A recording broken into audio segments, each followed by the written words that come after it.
Hi மக்களே, இன்னைக்கு காலையிலே எழுந்திரிச்சு குளிச்சுட்டு ரெடி ஆகிட்டு பெருசாக எதுவும் போட மாட்டேன். சன்ஸ்க்ரீன் மட்டும்தான் போடுவேன். எதுவும் வெளியில் போனால் மட்டும்தான் சன்ஸ்க்ரீன் மட்டும் போட்டுட்டு ரெடி ஆகிட்டு இருந்த பாத்திரத்தை எல்லாம் கழுவி வச்சுட்டு சமைச்சு முடிச்சுட்டு அண்ணன் வீட்டுக்கு போகிறதா ஒரு பிளான் இன்றைக்கி. ஸோ அதுக்காக லாஸ்ட் மந்த் ஹைதராபாத் போனப்போ பாப்பாவுக்கு ஸ்லிப்பரு, வளையல், அன்னிக்கு வளையல் எல்லாம் வாங்கியிருந்தேன். ஸோ அதெல்லாம் எடுத்துகிட்டு போய் கொடுத்துட்டு வரலான்னு கிளம்பியாச்சு.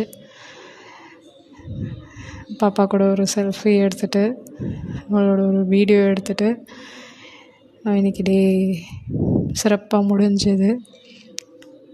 ஸோ எல்லாருக்கும் பை, நாளைக்கு பார்க்கலாம். Have a nice day. Thank you.